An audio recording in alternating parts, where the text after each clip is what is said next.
Good morning बच्चों, कैसे हैं आप सभी। मैं आपकी विज्ञान की अध्यापिका आज आपको आपकी पुस्तक का पाठ 9 पढ़ाने जा रही हूँ, जिसका नाम है प्रकाश एवं छाया। तो चलिए बच्चों, शुरू करते हैं आज का पाठ। पाठ 9 है आपका प्रकाश एवं छाया।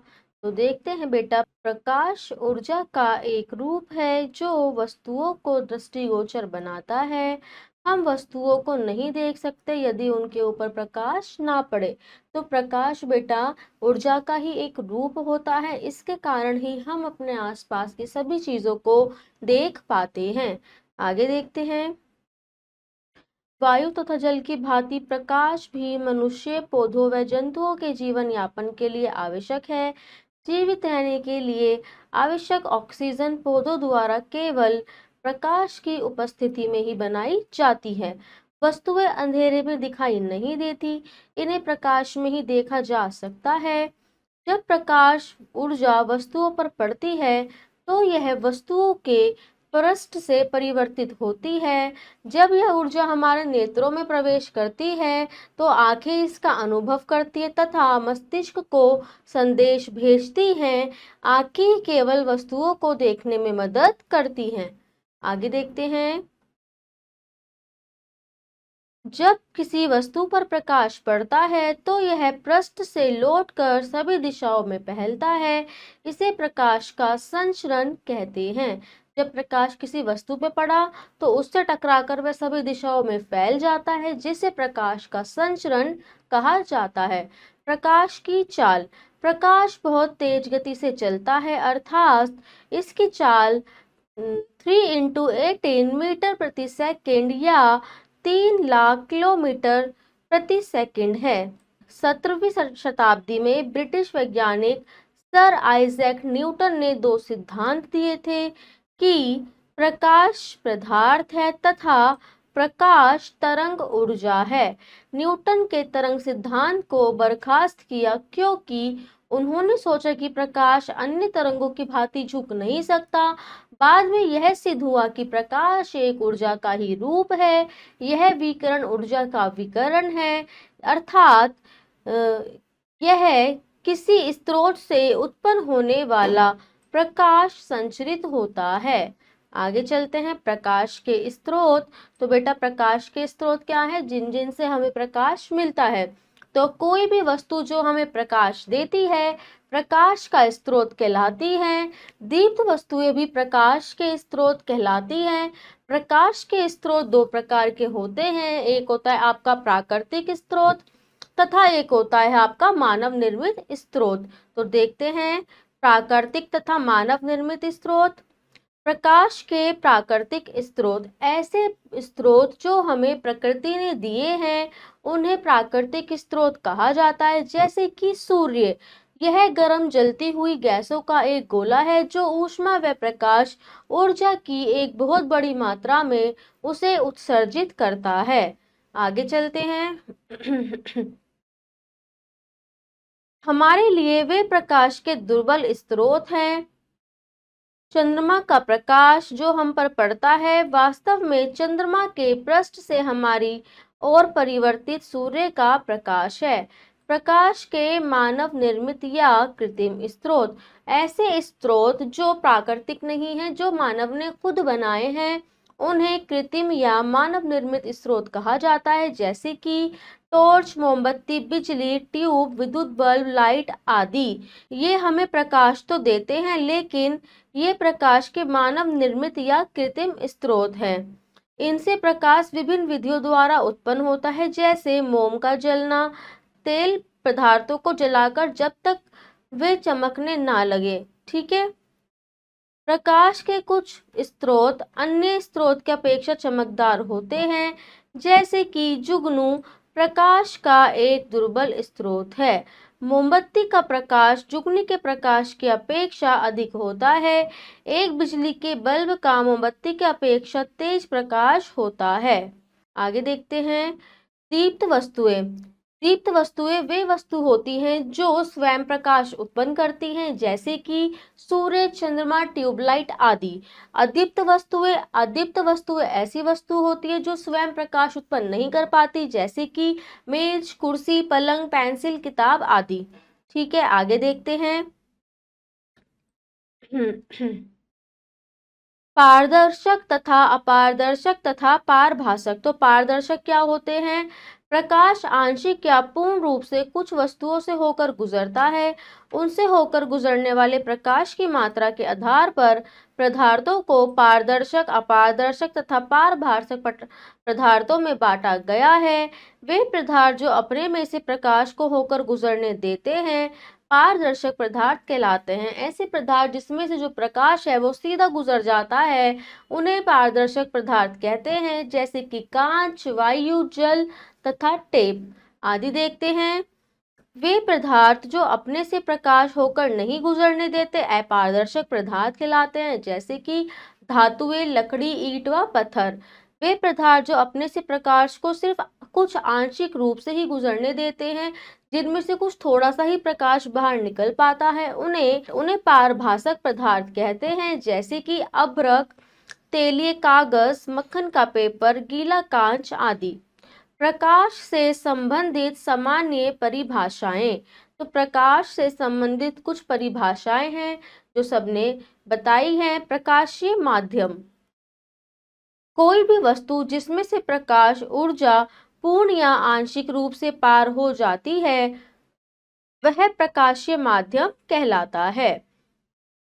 समांगी माध्यम, समांगी माध्यम एक प्रकाशीय माध्यम जिसका पूरा एक रूप संगठन होता है समांगी माध्यम कहलाता है। उदाहरण कांच, हीरा, आसुत जल, स्वच्छ प्लास्टिक की चादर, निर्वात, शुद्ध अल्कोहल आदि। आगे चलते हैं। विषमांगी माध्यम क्या है? एक प्रकाशीय माध्यम जिसमें विभिन्न बिंदुओं पर भिन्न भिन्न संगठन होता है विषमांगी माध्यम कहलाता है, जैसे कि कोहरा, धुंध, वायु, मिट्टी वाला पानी आदि। प्रकाश का एक बिंदु स्रोत, प्रकाश का वह स्रोत जिसका आकार पिन की नोक के बराबर होता है प्रकाश का बिंदु स्रोत कहलाता है।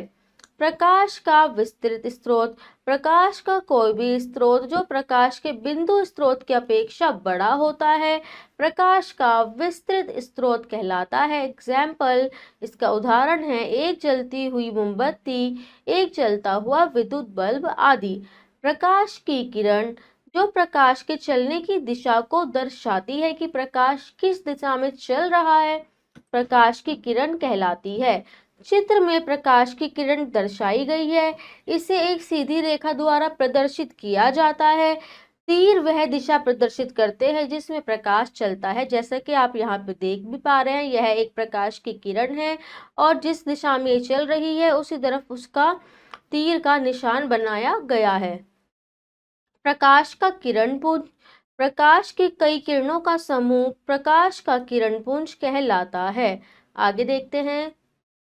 प्रकाश का समांतर किरण पुंज, जब कई किरणें एक दूसरे के समांतर चलती हैं तो इन किरणों को प्रकाश का समांतर किरण पुंज कहा जाता है। जैसे कि आप यहाँ पे देख पा रहे हैं कि ये जितनी भी किरणें हैं यहाँ पर एक दूसरे के समांतर हैं तथा सूर्य से आने वाली किरणें कमरे में प्रवेश करते समय प्रकाश का एक समांतर किरण पुंज बनाती हैं। इसी तरह सर्च लाइट या स्पॉट लाइट के बाहर आने वाला प्रकाश समांतर किरण पुंज बनता है। प्रकाश का अपसारी किरण पुंज, यहाँ पे आप देख पा रहे हैं ये प्रकाश का अपसारी किरण पुंज है। इसके अंदर क्या होता है, जब प्रकाश की किरणें एक बिंदु से चलकर यहाँ से चलकर वो सारी दिशाओं में फैल जाता है तो विभिन्न दिशाओं में फैलती है, तो इस प्रकार की किरणों को समूह का प्रकाश या अपसारी किरण पुंज कहते हैं। देखिए इसका एग्जाम्पल उदाहरण है, किसी बल्ब या जलती मोमबत्ती या गाड़ी की हेडलाइट से बाहर आने वाली किरणें प्रकाश का अपसारी किरण पुंज बनाती हैं। आगे देखते हैं। प्रकाश का अभिसारी किरण पुंज, जब विभिन्न दिशाओं से आने वाली प्रकाश की किरणें किसी एक बिंदु पर मिलती हैं तो इन किरणों के समूह को प्रकाश का अभिसारी किरण पुंज कहते हैं। उदाहरण, यदि एक समांतर किरण पुंज को एक लेंस से गुजारा जाए तो ये एक बिंदु पर मिलती है। किरणों के इस प्रकार के समूह को प्रकाश का अभिसारी किरण पुंज कहते हैं। यहाँ पे आप देख भी पा रहे हैं, यहाँ से प्रकाश की किरणें आ रही है समांतर, जिसको कि एक लेंस से गुजारने पर ये यहाँ एक बिंदु पर आकर मिल जाती है, जिसको अभिसारी किरण पुंज कहा जाता है। आगे चलते हैं। प्रकाश का रेखीय प्रसार, अर्थात प्रकाश एक सीधी रेखा में चलता है, तो इसको बताएंगे, सिद्ध करेंगे कि प्रकाश क्या सच में एक सीधी रेखा में ही चलता है। आपने सूर्य की किरणों को सीधी रेखा में आके देखा होगा।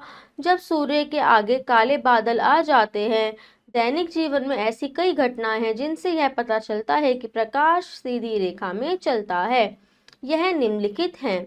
छाया का बनना यह सिद्ध करता है कि प्रकाश सीधी रेखा में चलता है। सिनेमा हॉल में प्रोजेक्शन रूप में आने वाला प्रकाश का किरण पुंज देखकर पता लगता है। यदि हम अपनी आंखों को थोड़ा सा बंद करें और जलती मोमबत्ती की लौ को देखें तो ऐसा लगता है जैसे इससे प्रकाश की कुछ किरण पुंज निकल रहे हैं जो कि सीधी रेखा में चलते हैं। लेजर लाइट से आने वाला प्रकाश का एक बिंदु के रूप में होता है। जब कार की हेडलाइट जलाई जाती है तो हम प्रकाश को सीधी रेखा में चलते देख सकते हैं। दिन व रात का होना पुष्टि करता है कि प्रकाश सीधी रेखा में चलता है। यदि ऐसा नहीं होता तो प्रकाश पृथ्वी के चारों ओर वक्र बनाता, तब रात के समय भी प्रकाश रहता। बिजली घरों व हवाई अड्डों पर सर्च लाइट का किरण पुंज उपयोग किया जाता है। जब प्रकाश का किरण पुंज रोशनदार से होकर अंधेरे कमरे में प्रवेश करता है तो हम प्रकाश को सीधी रेखा में चलते हुए देख सकते हैं। तो यहाँ पे बेटा ये क्रियाकलाप है, चलो देखते हैं इसे। दिखाइए कि प्रकाश सीधी रेखा में चलता है। इसके लिए हम क्या करेंगे, समान आकार की 3 दफ्तियां लेंगे। प्रत्येक दफ्ती के केंद्र में एक एक छेद करेंगे तथा तीनों दफ्तियों व एक जलती मोमबत्ती को एक सीधी रेखा में इस प्रकार से व्यवस्थित करेंगे कि जैसा चित्र के अंदर आपको दिखाया गया है। दफ्तियों में बने छिद्रों से मोमबत्ती की लौ का निरीक्षण करेंगे। अब उनमें से एक दफ्ती को थोड़ा सा खिसका कर और पुनः मोमबत्ती की लौ को देखेंगे। आप पहले की भांति छिद्रों से मोमबत्ती की लौ को नहीं देख पाते, तो इससे पता चलता है कि जो प्रकाश है वह हमारी एक सीधी रेखा में चलता है। जब मोमबत्ती की लौ हम उसके तख्ती के आगे रखने पर देखते हैं तो वो तीनों तख्तियों को एक जैसा व्यवस्थित करने पर तो प्रकाश हमें दिखता है। तख्ती को थोड़ा सा भी अव्यवस्थित करने पर जो प्रकाश है वह हमें दिखना बंद हो जाता है, जिससे सिद्ध होता है कि प्रकाश एक सीधी रेखा में ही चलता है। आगे देखते हैं। Pinhole camera. पिनहोल कैमरा एक सरल उपकरण है जो किसी समय ये एक जगह ठहरी हुई वस्तु के चित्र खींचने में प्रयुक्त किया जाता है, लेकिन आजकल केवल वैज्ञानिक तौर पर इसका यूज करते हैं। पिनहोल कैमरे का सिद्धांत। पिनहोल कैमरा इस सिद्धांत पर कार्य करता है कि प्रकाश एक सीधी रेखा में चलता है। पिनहोल कैमरे की रचना। यह एक आयताकार दफ्ती के बॉक्स में इस प्रकार का बना होता है कि एक भुजा वाले घिसे हुए कांच की स्क्रीन से बनी होती है। घिसे हुए कांच के सामने वाली भुजा में मध्य में एक छेद होता है जिसका आकार साधारण पिन की नोक के आकार के बराबर होता है। बॉक्स को भीतर से काला पोत दिया जाता है तथा दीवारों पर पड़ने वाला प्रत्यक्ष व अप्रत्यक्ष प्रकाश अवशोषित इस पे ना हो पाए, इसलिए ऐसा किया जाता है। पिनहोल कैमरे की क्रियाविधि। पिनहोल कैमरे के सामने एक जलती हुई मोमबत्ती को लेकर आइए। मोमबत्ती के विभिन्न बिंदुओं से आने वाली किरण सभी दिशाओं में चलती है। प्रकाश की एक किरण AH के परितः A से चलकर पिनहोल से गुजरकर घिसे कांच की स्क्रीन के A1 पर पड़ती है। ये आपकी एक मोमबत्ती है जो पिनहोल कैमरे के सामने रखी हुई है। ये बिंदु A है। बिंदु A से निकलने वाला प्रकाश आपके पिनहोल कैमरे के पीछे A1 पर इसकी प्रकाश की किरण पड़ती है तथा बिंदु B से निकलने वाला जो प्रकाश है वह बिंदु वह आपकी स्क्रीन के B1 पे पड़ता है। यही आपको यहाँ पे बताया गया है कि B से चलने वाली दूसरी किरण पिनहोल से गुजरने के बाद घिसे हुए कांच के स्क्रीन के बिंदु B1 पर पड़ती है। अतः ए बी के बीच चलने वाली सभी किरणें ए तथा बी के बीच चलने वाली सभी किरणें पिनहोल कैमरे से गुजरकर स्क्रीन पर बिंदु A1 B1 के बीच मिलती है। अतः A1 B1 मोमबत्ती AB का प्रतिबिंब है। तो ये जो आपका प्रतिबिंब बनता है यहाँ पे मोमबत्ती का A1 B1, ये आपकी AB मोमबत्ती का प्रतिबिंब है। तो ये प्रतिबिंब आप कैसा देख पा रहे हैं, कैसा बन रहा है। यहाँ मोमबत्ती सीधी थी, इसका प्रतिबिंब यहाँ पे आके उल्टा बन रहा है, लेकिन यह वास्तविक होता है तथा स्क्रीन पर बनता है उल्टा होता है और इसका आकार वस्तु से थोड़ा छोटा भी होता है। आगे देखते हैं। पिनहोल कैमरे को अंधेरे में रखा जाता है तथा मोटे कपड़े से ढका जाता है, जिससे घिसे कांच की स्क्रीन की जगह फोटोग्राफिक फिल्म लगाई जाती है। तब चित्र खींचने के लिए कैमरे का मुंह वस्तु की ओर करते हैं। काले कपड़ों को केवल पिनहोल की साइड से हटाते हैं। जब प्रकाश पिनहोल में प्रवेश करता है तथा फिल्म से टकराता है तो चित्र खिंच जाता है। तब फिल्म को विकसित करके स्टूडियो में प्रिंट निकाल लिया जाता है। आगे देखते हैं। छाया व उसके प्रकार। छाया क्या है? जब किसी वस्तु अथवा अवरोध द्वारा उस पे पड़ने वाले प्रकाश को रोका जाता है। जब किसी वस्तु पर पड़ने वाले प्रकाश को रोका जाता है तो वस्तु के ठीक पीछे जहां पर कि प्रकाश नहीं पहुंच पाता, एक क्षेत्र में अंधेरा उत्पन्न हो जाता है। ये अंधेरे वाले क्षेत्र को वस्तु की छाया कहते हैं। आगे देखते हैं। छाया का बनना एक सरल रेखा में प्रकाश के प्रसारण का परोक्ष परिणाम होता है। एक प्रकाशीय बिंदु स्रोत एक पूर्ण गहरी व काली छाया उत्पन्न करता है। यदि प्रकाश का स्रोत बड़ा हो तो छाया अच्छी तरह से परिभाषित नहीं हो सकती। तब यह दो क्षेत्रों में गठित होती है। पहली है आपकी प्रछाया, दूसरी है उपछाया। पूर्ण अंधकार का वह क्षेत्र जहां पे भी प्रकाश की कोई भी किरण नहीं पहुंच पाती उसे प्रछाया कहते हैं, तथा प्रछाया के चारों ओर का आंशिक अंधकार क्षेत्र, इस क्षेत्र में प्रकाश कुछ हद तक पहुंच पाता है, जिसको उपछाया कहते हैं। तो छाया बनने की भी कुछ शर्तें होती हैं। आइए देखते हैं क्या शर्तें हैं। छाया बनने की शर्तें: प्रकाश का स्रोत अवश्य होना चाहिए। प्रकाश के पथ को रोकने के लिए एक अपारदर्शक वस्तु अवश्य होनी चाहिए। तो अगर आप किसी भी छाया को बनाना चाहते हैं तो उसके लिए आपके पास एक अपारदर्शक वस्तु का होना बहुत ज्यादा जरूरी है।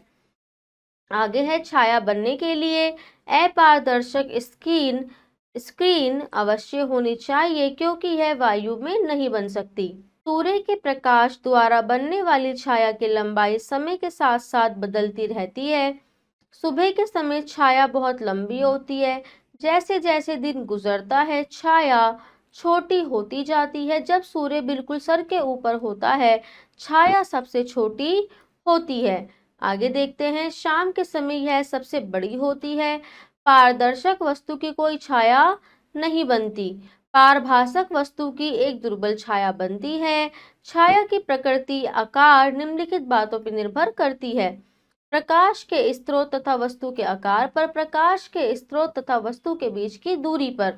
छाया बनना: जब प्रकाश का स्रोत बिंदु हो, जैसा कि चित्र में दर्शाया गया है।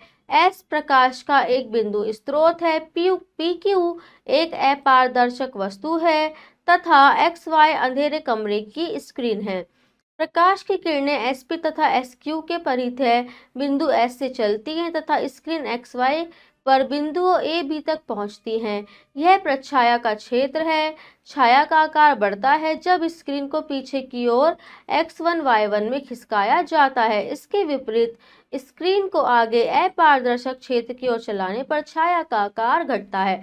जैसा कि आप इस चित्र में भी देख पा रहे हैं कि ये एक आपका बिंदु S है और यहाँ से आपका प्रकाश निकलता है। पी क्यू आपकी एक अपारदर्शक वस्तु है तथा एक्स वाई आपकी एक अंधेरे कमरे की स्क्रीन है। इस प्रकार जब ए बी को इसके पीछे की ओर खिसकाया जाता है तो इसके विपरीत अपारदर्शक क्षेत्र की ओर चलने पर छाया का आकार घटता रहता है। आगे देखते हैं। छाया का बनना: जब प्रकाश का विस्तृत स्रोत अपारदर्शक वस्तु की अपेक्षा बड़ा हो, प्रकाश का विस्तृत स्रोत है PQ। विस्तृत स्रोत की अपेक्षा छोटी एक अपारदर्शक वस्तु XY स्क्रीन है। प्रकाश की किरणें SP तथा SQ के परितः बिंदु से शुरू होती हैं। कहाँ से शुरू होती है हमारी ये किरणें? SP तथा SQ से, यानी कि SP और SQ से यहाँ से प्रकाश निकलना शुरू होता है तथा PQ से निकलकर यह यहाँ पे आगे चलता है। क्रमशः बिंदु बी डी पर मिलती हैं ये किरणें। यहाँ से निकलकर ये किरणें आपकी यहाँ बी तथा डी पर मिलती हैं। प्रकाश की किरणें S1 से चलकर स्क्रीन पर बिंदु AC पर क्रमशः मिलती हैं। चित्र से पता लगता है कि क्षेत्र BC में बिंदु S तथा S1 से कोई प्रकाश नहीं पहुंचता, अतः आंशिक रूप से प्रकाश युक्त होता है। अतः AB तथा CD प्रछाया क्षेत्र हैं। AB तथा CD आपका प्रछाया क्षेत्र है तथा प्रछाया का आकार उपछाया से छोटा होता है। यदि स्क्रीन को पीछे की ओर चलाया जाए तो प्रछाया छोटी होने लगती है, अंत में यह छिप जाती है यानी कि विलुप्त हो जाती है। उपछाया अपेक्षाकृत बड़ी हो जाती है और अधिक प्रकाशमय होती है। अंत में उपछाया इतनी गहरी हो जाती है कि यह मुश्किल से ही दिखाई देती है। इस स्थिति में कोई छाया नहीं बनती। आगे चलते हैं। छाया का बनना जब प्रकाश का विस्तृत स्रोत अपारदर्शक वस्तु की अपेक्षा छोटा हो। तो SS1 प्रकाश का एक स्रोत है। यहाँ पे आपका एक प्रकाश का स्रोत रखा गया है जो कि PQ अपारदर्शक एक वस्तु है तथा स्क्रीन पर इस प्रकार है कि प्रकाश का स्रोत अपारदर्शक वस्तु की अपेक्षा छोटा है। जैसा कि चित्र में दिखाया गया है, SP SQ के परितः बिंदु S से चलने वाली प्रकाश की किरणें क्रमशः बिंदु BD पर मिलती है। जो किरणें हमारी SP तथा SQ से चलती हैं वह हमारी BD पर मिलती हैं। आगे चलते हैं। ये रहा आपका B तथा D, यहाँ से निकलकर चलने वाली किरणें आपकी BD पर मिलती हैं। इसी प्रकार S1 तथा SQ के परितः S से चलने वाली किरणें स्क्रीन पर क्रमशः बिंदु AC पर मिलती हैं और यहाँ से चलने वाली किरणें आपकी बिंदु A तथा C पर मिलती हैं। चित्र से पता लगता है कि बिंदु S या S1 से क्षेत्र BC में कोई प्रकाश नहीं पहुंचता, अतः यह प्रछाया है। बिंदु S से AB में प्रकाश पहुंचता है तथा CD में बिंदु S1 से, अतः ये आंशिक रूप से प्रकाशमय हो जाते हैं। इस प्रकार AB तथा CD उपछाया के क्षेत्र हैं। यहाँ पे आपका ये AB तथा CD उपछाया के क्षेत्र हैं। आगे देखते हैं। दर्पण तथा प्रकाश का परावर्तन। जब प्रकाश एक वस्तु पर आकर पड़ता है तो यह वस्तु से होकर गुजर सकता है या उसके द्वारा अवशोषित किया जा सकता है या फिर कभी कभी उसके द्वारा परावर्तित भी किया जा सकता है। यदि प्रकाश किसी धरातल से टकराकर वापस चला जाता है तो इस क्रिया को हम प्रकाश का परावर्तन कहते हैं। चिकने व चमकदार पृष्ठ वाली वस्तुएं अधिक प्रकाश को परावर्तित करती हैं। आगे देखते हैं प्रकाश के परावर्तन से संबंधित सामान्य परिभाषाएं। दर्पण एक चिकना पॉलिश हुआ पृष्ठ जो उसी माध्यम में प्रकाश की किरणों को वापस भेज सकता है, दर्पण कहलाता है। चेहरा देखने वाला शीशा दर्पण का श्रेष्ठ उदाहरण है। कोई भी ज्यादा पॉलिश हुआ धातु का पृष्ठ एक दर्पण की भांति ही कार्य करता है। रुके हुए जल या तेल में भी एक चिकना पृष्ठ होता है। आगे चलते हैं। आपतित किरण प्रकाश की वह किरण जो एक प्रकाशिक माध्यम से दर्पण की ओर चलती है, आपतित किरण कहलाती है। जैसे कि आप देख पा रहे हैं इस चित्र में, यहाँ से एक किरण इस दर्पण की ओर आई जिसको आपतित किरण कहा गया है। आगे चलते हैं। परावर्तित किरण प्रकाश की वह किरण जो दर्पण के पृष्ठ से उसी प्रकाशिक माध्यम में वापस लौट जाती है जिससे आपतित किरण चल रही हो, परावर्तित किरण कहलाती है। आपतित किरण से चलकर आने पर वह किरण उसी माध्यम में वापस लौट जाए उसे परावर्तित किरण कहते हैं। आगे देखते हैं आपतन बिंदु। दर्पण के पृष्ठ पर वह बिंदु जहां आपतित किरण टकराती है या परावर्तित किरण वापस लौटती है आपतन बिंदु कहलाता है। यहाँ देख पा रहे हैं आप, इन दोनों कोणों के बीच में एक बिंदु आ रहा है बी, जिसको आपतित बिंदु कहते हैं। अभिलंब। दर्पण के पृष्ठ पर आपतित बिंदु पर खींचा गया एक लंब अभिलंब कहलाता है। यह आपका अभिलंब है। चित्र BD दर्पण के पृष्ठ पर अभिलंब है। पूरा B से लेके D तक आपका अभिलंब है। तथा आपतन कोण वह कोण है जो आपतित किरण अभिलंब के साथ बनाती है, आपतन कोण कहलाता है। ABD में आपतन कोण है। ये रहा आपका ABD में I आपतन कोण है। परावर्तन कोण वह कोण जो परावर्तित किरण अभिलंब के साथ बनाती है, परावर्तन कोण कहलाता है। जैसे कि TBC में R आपका परावर्तन कोण है। फिर है प्रकाश का परावर्तन। प्रकाश की किरण कोण में परिवर्तन के साथ दूसरे प्रकाशीय माध्यम द्वारा पहले प्रकाशित माध्यम में लौट जाती है, यह प्रकाश का परावर्तन कहलाता है। प्रकाश का अपवर्तन। प्रकाश की किरण के कोण में परावर्तन के साथ दूसरे प्रकाशीय माध्यम में जाती है, यह घटना प्रकाश का अपवर्तन कहलाती है। तथा प्रकाश का अवशोषण। प्रकाश की किरण माध्यम के द्वारा अवशोषित हो जाती है, यह घटना प्रकाश का अवशोषण कहलाती है। उपयुक्त अंतिम 3 घटनाएं अर्थात प्रकाश का परावर्तन, अपवर्तन तथा अवशोषण एक ही समय पर होता है। कुछ भाग परिवर्तित होता है तथा कुछ भाग अपरिवर्तित होता है और कुछ भाग अवशोषित हो जाता है। आगे देखते हैं। चिकने पृष्ठ से प्रकाश का परावर्तन होता है। चिकने पृष्ठ वाला एक समतल दर्पण लीजिए। प्रकाश की किरणों को इसके ऊपर आपतित कीजिए। दर्पण के विभिन्न कोणों पर इस प्रकार मोड़िए कि प्रकाश की किरणें इससे टकराकर दीवार पर पड़े। आप पाएंगे कि दर्पण का एक कोण बनता है, दीवार पर प्रकाश की स्थिति भी बदल जाती है। इसलिए हम कह सकते हैं कि चिकने पृष्ठ वाला दर्पण प्रकाश को परावर्तित कर देता है। देखते हैं क्रियाकलाप 2। एक समतल दर्पण लीजिए तथा इसे स्टैंड पर लगाइए। इसके आगे एक जलती हुई मोमबत्ती को रखिए। मोमबत्ती की लौ से प्रकाश सभी दिशाओं में फैलता है। प्रतिबिंब का बनना समझने के लिए दर्पण पर 2 बिंदु AB लीजिए तथा जिस पर आपतित किरणें OQ तथा OB क्रमशः आपतित होती हैं। ये किरणें दर्पण से परावर्तित होती हैं। हम परावर्तित किरणें CD BD क्रमशः देखते हैं, जो कि आप यहाँ पे देख रहे हैं। यहाँ से ये किरणें यहाँ गई और परावर्तित होकर दर्पण से CD यहाँ पे बन गई। ठीक है। परावर्तित किरणें दर्पण के पीछे बिंदु 1 से आंखों में पहुंचती प्रतीत होती हैं। आगे चलते हैं। हम निष्कर्ष निकालते हैं कि चिकने पृष्ठ से ही प्रकाश का परावर्तन होता है।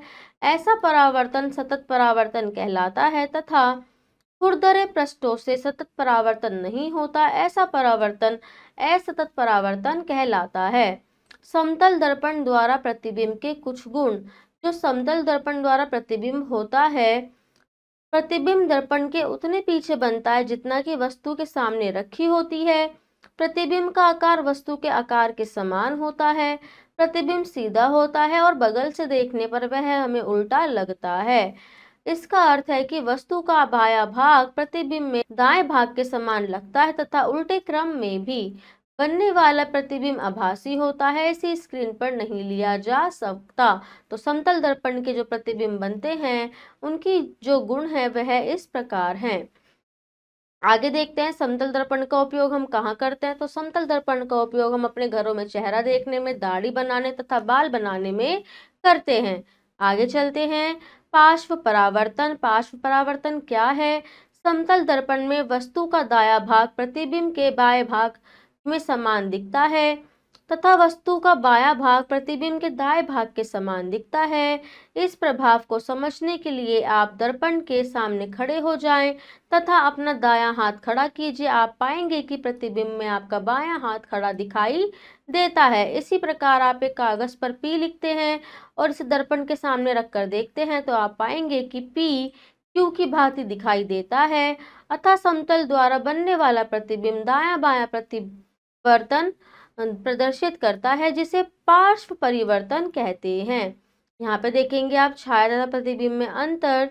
तो बेटा छाया का आकार वस्तु की तुलना में छोटा या बड़ा हो सकता है, प्रतिबिंब का आकार वस्तु के बराबर ही रहता है। इसमें बेटा थोड़ा सा करेक्शन है, यहाँ पे प्रतिबिंब की जगह छाया आएगा और छाया की जगह यहाँ पे प्रतिबिंब आएगा, तो आप इसे यहाँ पे ठीक कर लीजिए।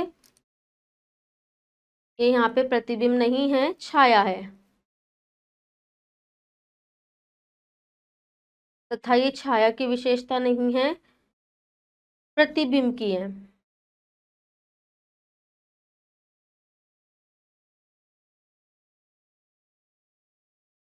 आगे देखते हैं। हमेशा काली, चाहे वस्तु का रंग कैसा भी हो। छाया कैसी होगी? हमेशा काली होगी, चाहे वस्तु का रंग कैसा भी हो। यह वस्तु के रंगों को दिखाता है। प्रतिबिंब किसी पर्दे, फर्श या दीवार पर छाया को प्राप्त किया जा सकता है, पर्दे पर प्रतिबिंब को प्राप्त किया नहीं जा सकता। पार्श्व विस्थापन नहीं दर्शाती तथा प्रतिबिंब पार्श्व विस्थापन दर्शाता है। आगे देखते हैं कुछ स्मरणीय तथ्य। प्रकाश एक ऊर्जा का रूप है जो वस्तुओं को दृष्टिगोचर बनाता है। वह माध्यम जिससे लगभग सारा प्रकाश होकर गुजरता है। पारदर्शक माध्यम तथा जिससे बिल्कुल भी होकर नहीं गुजरता अपारदर्शक माध्यम, तथा वह माध्यम जिससे प्रकाश आंशिक रूप से होकर गुजरता है पारभाषक माध्यम कहलाता है। कोई भी माध्यम जिससे प्रकाश ऊर्जा होकर गुजर सकती है प्रकाशिक माध्यम कहलाता है। वह माध्यम जिससे दूसरा भाग एक समान संगठन होता है समांगी माध्यम कहलाता है। प्रकाश सदैव सीधी रेखा में चलता है। पिनहोल कैमरा इस सिद्धांत पर कार्य करता है कि प्रकाश सीधी रेखा में चलता है, तथा पिनहोल कैमरा में बनने वाला जो प्रतिबिंब है वह वास्तविक उल्टा और सामान्यतः छोटा होता है। प्रकाश की चाल आपकी 3 लाख किलोमीटर प्रति सेकंड होती है। यह एक सेकंड में प्रकाश द्वारा चली गई दूरी है। यदि प्रकाश किसी धरातल से टकराकर वापस चला जाता है तो इसे परावर्तन कहते हैं। पूर्ण अंधकार का वह क्षेत्र जहां कोई भी प्रकाश किरण प्रवेश नहीं करती उसे प्रछाया कहते हैं। वह घटना जिससे वस्तु के बाएं भाग प्रतिबिंब के दाएं भाग के समान दिखता है तथा ऐसे उल्टे क्रम में भी पार्श्व परिवर्तन कहलाती हैं। आगे देखते हैं बेटा, इस पाठ का अभ्यास शुरू करते हैं। सही उत्तर के सामने सही का निशान लगाइए। प्रकाश का प्राकृतिक स्रोत है, तो प्रकाश का प्राकृतिक स्रोत सूर्य, मोमबत्ती, लैंप या बल्ब। सूर्य। नंबर 2, अदीप्त वस्तुएं हैं। मेज, कुर्सी, बोतल, उपयुक्त सभी। जिसका पूरा एक रूप संगठन होता है वह कहलाता है समांगी। आगे देखते हैं बेटा प्रश्न खा, रिक्त स्थानों की पूर्ति कीजिए। डैश प्रकाश का एक दुर्बल स्रोत है। प्रकाश का एक दुर्बल स्रोत है आपका जुगनू। जुगनू प्रकाश का एक दुर्बल स्रोत है। जो वस्तुएं स्वयं प्रकाश देती हैं उन्हें दीप्त वस्तुएं कहा जाता है। तो बेटा परावर्तित किरण तथा अभिलंब के बीच का कोण परावर्तन कोण कहलाता है। यहाँ पे आप इसको थोड़ा सा ठीक करेंगे। परावर्तित किरण तथा अभिलंब, इसमें आगे लिखेंगे अभिलंब के बीच का कोण, यहाँ पे आप डैश इसके आगे आएगा, डैश कहलाता है।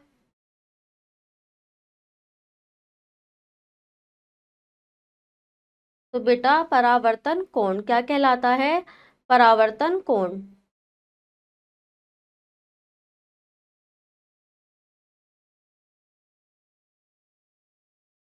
थोड़ा सा करेक्शन है, इसको एक बार आप दोबारा नोट कर सकते हैं। परावर्तित किरण तथा अभिलंब के बीच का कोण परावर्तन कोण कहलाता है। प्रकाश की चाल होती है, प्रकाश की चाल आपकी 3 × 18 मीटर प्रति सेकंड होती है। मीटर प्रति सेकंड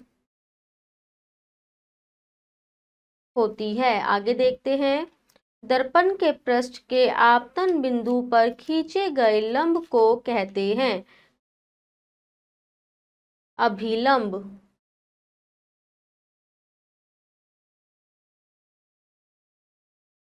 आगे चलते हैं। प्रश्न ग, सही कथन के सामने सही तथा गलत के सामने गलत का निशान लगाइए। समतल दर्पण द्वारा बनने वाला प्रतिबिंब हमेशा उल्टा होता है। गलत। कांच, वायु, शुद्ध जल तथा टेप पारदर्शक पदार्थ है। सही। पिनहोल कैमरे में गतिमान वस्तुओं के चित्र खींचे जाते हैं। गलत।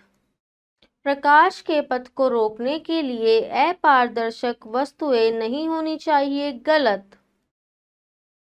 छाया दोपहर में सबसे लंबी होती जब सूर्य सिर पर होता है। गलत। उसके बाद है बेटा सही जोड़े बनाइए। तो सही जोड़े में देखते हैं प्रश्न 1, वह वस्तु जो प्रकाश को उत्पन्न करती है उन्हें दीप्त वस्तुएं कहा जाता है। प्रकाश की चाल आपकी 3 × 10 मीटर प्रति सेकंड स्क्वायर होती है। तो प्रकाश की चाल बेटा आपकी होती है, वह वस्तु जो प्रकाश को अपने में से पार नहीं होने देती उसको अपारदर्शक वस्तु कहते हैं। वह पथ जिस पर प्रकाश एक ही दिशा में चलता है उसको प्रकाश की किरण कहा जाता है। एक प्रकाशित माध्यम जिसमें भिन्न भिन्न बिंदुओं पर विभिन्न संगठन होता है उसे विषमांगी कहा जाता है। प्रश्न अंघा, तो बेटा इन्हें आप स्वयं के द्वारा घर पर ही करेंगे। तो बेटा यहाँ पे जो आपके सही जोड़े हैं उसके अंदर भी एक छोटा सा करेक्शन है, उसे भी आप ठीक कर लीजिए। यहाँ देखिए आप प्रकाश की जो चाल है वह 3 × 18 मीटर प्रति सेकंड होती है। तो इन्होंने यहाँ पे 10 दिया हुआ है जो कि थोड़ा सा मिसप्रिंट है। इसे आप 10 की जगह यहाँ पे 3 × 18 मीटर प्रति सेकंड कर लीजिए। आगे देखते हैं। ये चैप्टर आपका यहाँ पे अब समाप्त हुआ। इसके प्रश्नों को आप घर पर करेंगे। तो बेटा यहाँ पे ये पाठ आपका समाप्त होता है। मैं आशा करती हूँ आपको अच्छे से ये पाठ समझ आया होगा। तो चलिए मिलते हैं अपनी अगली वीडियो में। तब तक के लिए आप स्वस्थ रहिए, खुश रहिए, पढ़ते रहिए। धन्यवाद।